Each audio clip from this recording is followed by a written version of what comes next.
Welcome to The Dental Deal, the podcast for dental professionals exploring a DSO partnership. In each episode of The Dental Deal, the 7 Pillars team will demystify the world of DSOs. 7 Pillars has helped countless dental professionals achieve their dreams of growth and expansion by connecting them with the right DSOs. In this episode, Brett invites Dr. Jason Montgomery to the show. Jason met his wife in dental school over 20 years ago. They merged practices 2 years ago and then transitioned to a DSO a few months ago. Brett and Jason discuss what factored into his decision and what he's learned along the way. Subscribe on your favorite podcast platform and be sure to join us for our upcoming episodes. Until then, keep smiling. Over to you, Brett. Thanks and welcome, guys, to today's episode where I have Jason Montgomery, a rock star dentist out of Dallas here who just absolutely crushed it with his recent dental transition to a DSO. And so today we're going to spend some time talking to Jason, learning more about his experience and understanding how the process went for him and how things are going now. So Jason, thanks for coming today, man. Like, lots of stuff happened. You recently closed. It was only a short time ago. Yeah. I think we might as well start. Just tell us a little bit about you and kind of what's your professional history like and about the practice. I grew up in Amarillo, Texas, and went to Texas A&M. Nobody's perfect. Nobody's perfect. Yeah, yeah. My wife doesn't hold it against me too much. Good. Yeah. Good. She went to UT. She's actually my dental partner now. I grew up in. My dad was a vet. You know, always wanted to do something in the sciences, and I got introduced to a dentist in college. And so you have a Longhorn and an Aggie, not only sharing a house. Oh yes. But sharing a practice. Yes. And it's going to be really tense next year when we start playing each other. Oh, that's right. It'll be trouble. Went to Baylor Dental School, graduated in 1999, met Dr. Sivy, my wife and partner there. She started practicing with a dentist in Plano, Texas, straight out of school as an associate. You know, I jumped around. I ended up buying a practice in Plano. 2 years ago, her partners decided he wanted to retire. Yeah. And it was a great time to transition, so we bought him, and then we merged our practices together. And that's what's so cool. You merged 2 different practices. We go through a lot of these mergers on the private side where doctors try to kind of merge together, and it's not always easy. Oh, yeah. And the doctors have different personalities, and honestly, you and your wife have different personalities also. Oh, yeah. How you guys did that was really impressive and really quick. Maybe there's some tricks or tips on how that went, or there was a lot of moving parts, a lot of girls, a lot of personalities, but it's been incredible. So and 1 + 1 actually ended up equaling 3 in this situation. Absolutely, it sounded like. Yeah. So we, Dr. Williams had a great practice, and it's been a smooth transition. Most of those patients stayed, so it's really helped us. That's really cool. So, I mean, you had this great practice, this growing. Everybody kind of knows. I mean, most of our viewers aren't from Dallas, but if you're from Dallas, you're probably familiar with one of you two. You know, and so you have this great thing going. Life is good. The merger was somewhat complete, or pretty much complete. So, at what point did you start considering a transition, or just understanding your options, or kind of what spurred that conversation? We wanted a clean exit strategy. Okay. And so we started thinking down the line, what that might look like, and did a DSO have a part of it? Mm-hmm. Does a private party bias? So we looked at our practice and what's happening. The kids coming out with so much debt, and it has been really hard for someone to come in and buy our practice. My goodness, yes. And we've seen and talked to other friends that are trying to sell big practices and having a really hard time. So we thought a dental partnership might be the way to go. Yeah, I mean, that's a common situation. If you're almost a victim of your own success, right? Like, this practice is so big, and we're doing so great. It would take like a whole class of dental school kids to buy this, and they already have, as you said, a lot of encumbrances on themselves right now already, Absolutely. Right? Okay, what are my options here? It doesn't seem that there's a ready and willing buyer on the private side. There's all this, noise about DSOs and, the world's coming to an end, or the world's starting again, or whatever depending on your opinion of it, right? So then there's this DSO stuff, but it's all this amorphous. Like, what does all that mean? Like, what did you you eventually came to talk to us, but what were your initial thoughts of the DSOs and how all that looked? Our initial experience were probably the horror stories that we'd heard. Why are you going to sell? Just keep all the money for yourself. Keep all the profits for yourself. they took over, they changed, staff left. So those are the stories that we're hearing, that, so that was our initial impression of the DSO world. So we knew that, we had some friends that go through in it as well. So, and that's how we, found you guys. Yeah. Through an orthodontist friend of mine. Yeah. Yeah. So we originally had spoken to one of the big firms. I had a 15-minute conversation with somebody, and they just said, "Send your numbers, and we'll get you fixed up." So I was like, whoa. So, and our friend, a little more personal than that, absolutely, right? yeah. And so our friend couldn't, recommend you guys enough, and well, there's a lot of moving parts, and I know since we started talking, there's been a lot of education, kind of on all sides of what does this look like. Everybody has their own opinions of this based on some baggage in their previous life, or they had a sister who worked for Pacific Dental and didn't like it or something, and then they likened that to kind of what's happening now. But these things are very different, right? And since your close happened, and we'll get back into the journey, but since your close happened, like there's been, what does that look like so far? So it's funny, we're talking to our staff, and it's like, when is the change going to happen? It's like, It's like, we told you nothing's going to change. Yeah. The only thing that's going to be different is the name on the checks. Yeah. And they just didn't believe us. And so we had our partner, their consultant that was, helping us with the transition, into their company, and they kept coming. It's like, what's going to change? When are you going to start doing this? It's like, I'm not doing anything unless you ask me to. Yeah. So it's been the eye opener for all of us. So, but it's been fantastic so far. And I think you guys are going to be successful because I think you guys asked a lot of questions. You're very inquisitive. Yeah. What do all these things mean? There's all these like weird financial terms being thrown around. Like it would be no different than me trying to talk specific dental things with you. And I think the partnership worked in that fashion. Like I know what to ask for. You know how to answer the certain questions. And so I think talk a little bit about the process that we went through together, and kind of what were some of the things that you learned through that process. Because you guys were not comfortable with this when we started, right? Like, oh no, because you didn't know it, but we didn't even know what questions to ask. Yeah. So we were just lost in the woods.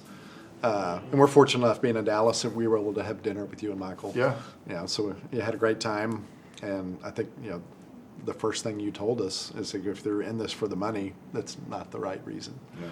And that really stuck with us, and it's true. We're looking for a partner, in something, because we have at least 7 to 10 more years to practice. Yeah. So we didn't want to, it's more than the money. But so you kind of led us down the path. You asked us what we want out of the deal. Some uncomfortable questions. Absolutely, sometimes, right? absolutely. Like it's like things that we got to think about. We had to, look at each other and it's like, That's right. Yeah, who's gonna answer this? It's always interesting with the spouses, but when the spouses are also in the practice, like there's a lot of conversations that may need to happen.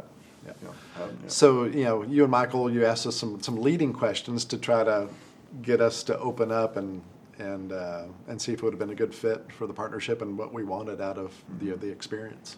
Yeah. And because they're all different. Like once you've seen one DSO, you've seen one. It gets kind of hard to differentiate sometimes between all of them. But that's that's true to a point too. But you took us through the gamut of a giant DSO to one that was just getting started. Yeah. Or we didn't even talk to a dentist. We talked to private equity guys.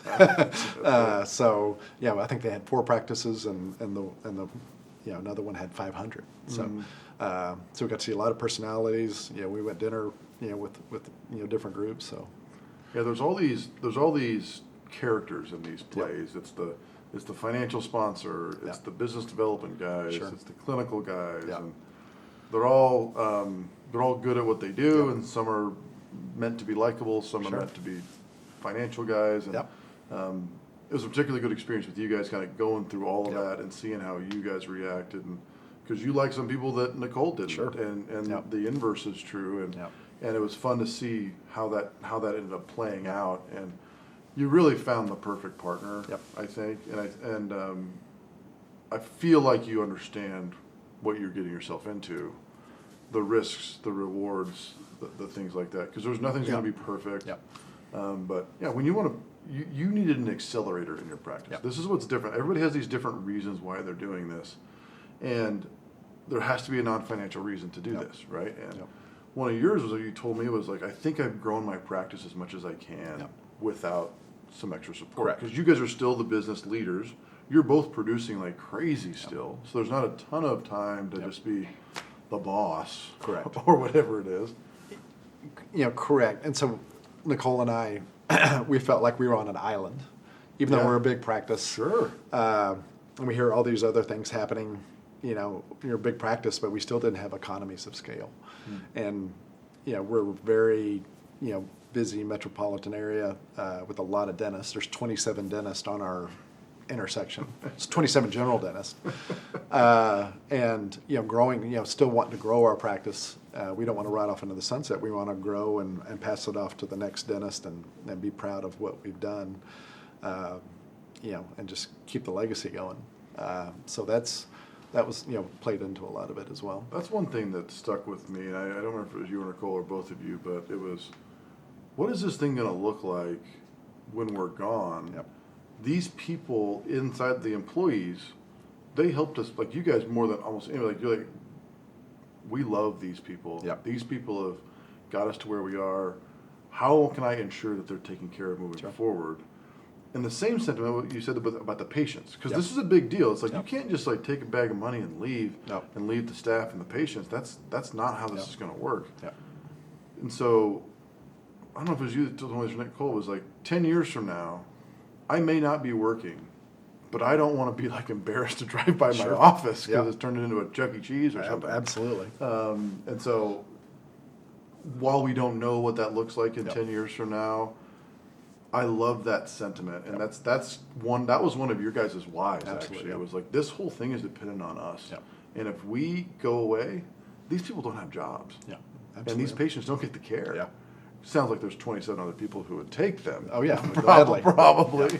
You know, But I have grandparents, and I'm seeing their grandkids and the That's whole wild. family. And, I've seen kids, I'm only 50, but I've seen kids grow up and Yeah. start having kids, and I'm seeing their kids. So, we have a vested interest in the practice. And, kind of, you talked to the point about being proud. One of the things Dr. Civi and myself talked about is like, we've known some people that are partnered, and they won't admit it. yeah.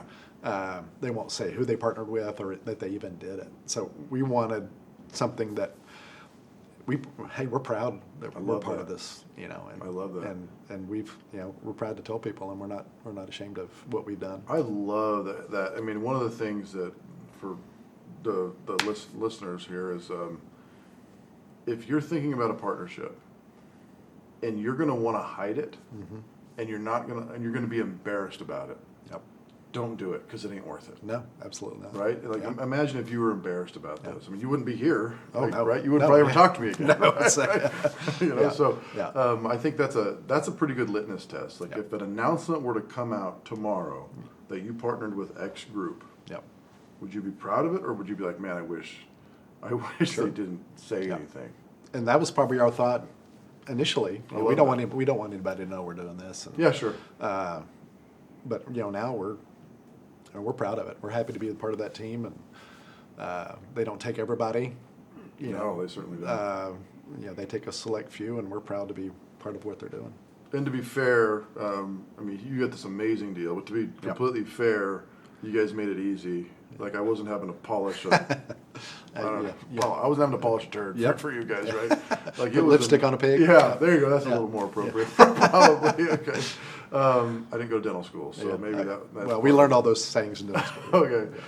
So you guys made it easy. You had an amazing deal, but I think one of the things that I run into with a lot of doctors is they focus so much on just the first transaction, and they don't worry about the second transaction. By that I mean when that DSO sells again, and what life looks like. Yep.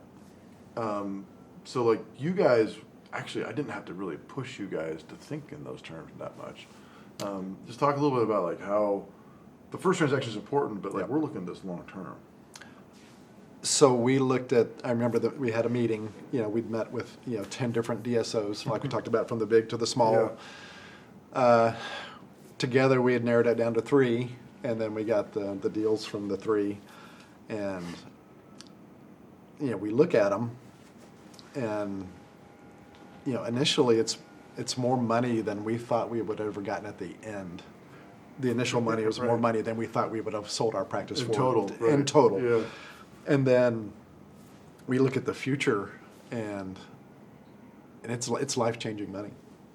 It is truly, like, how could you not do this, especially with the opportunities that this company's given us. With all the things that are happening. All the things that are happening. It's just, it's amazing. And it's, you laid it out for us, here's what you can get, but here's the future. Yeah. And the big With picture. some modest assumptions, Sure. really. And Oh, so, yeah. like, for those, we run these models. Yeah. We put in a variety of assumptions and variables that we can change back and forth. Aggressive to conservative to, borderline bankrupt, which could happen. Yeah. So there's just If it hits the fan. if it hits the fan, within a window of reasonability. Sure. It compounds pretty quickly, Yeah. and that's if this second transaction could be more valuable than the first. Absolutely. If you pick the right player. Absolutely. Instead of just like, we're going to haggle and argue about EBITDA and multiples and all those things on the front side. But boy, does that partnership matter. You're getting married a little bit Absolutely. here, right? And so, Yep. and you want to like what you're doing. So right now, you guys are proud of what you're doing. The staff is fine. Sure. Yeah. I know that's always a nervous, kind of a nervous Oh moment, yeah, and right? that was the biggest, the most nerve-wracking thing for Nicole and I was telling the staff. Yeah. And I was dreading it, and Yeah. Christy helped us a little bit with the wording, and but it went fine. I'm fine And, there. Yep. Generally, like, are you still my boss? Yep. Am I going to have to Yeah. work more? Am Sure. I getting paid the Yeah. same? Yes. Yeah. All these things are Yeah. true, and obviously the relationship that you guys have with Yeah. your staff is Yeah. hugely important. And well, man, you did it. You're in a great spot. This is just the beginning of Yeah. kind of the next step. Well, I couldn't imagine doing it without you guys. So it was an unbelievable experience, and it was actually fun. We were dreading it, but meeting you and Michael and the whole team, I had fun, Christy, too. Maddie, and just with us every step of the way, it made it easy. Well, thanks for being here, Jason. Yeah. You did it, man. Thanks for really having me. proud of you. Yeah. You crushed it, you and Nicole. Well. And you made it easy on us, too. So we enjoyed it. We couldn't have done it without you. I appreciate that. So to all listeners out there and the viewers, this is one of many stories that we have. There's a lot to know in this transition world. Maybe a DSO is right for you, maybe it's not, but at least it's worth a conversation to understand. So until the next episode, my name is Brett with 7 Pillars. This is Jason Montgomery, rockstar out of Dallas. Yeah. See you then. Thanks for listening to The Dental Deal, a podcast for dental professionals considering a DSO partnership. Subscribe on your favorite podcast platform, and be sure to join us for our upcoming episodes. Until then, keep smiling.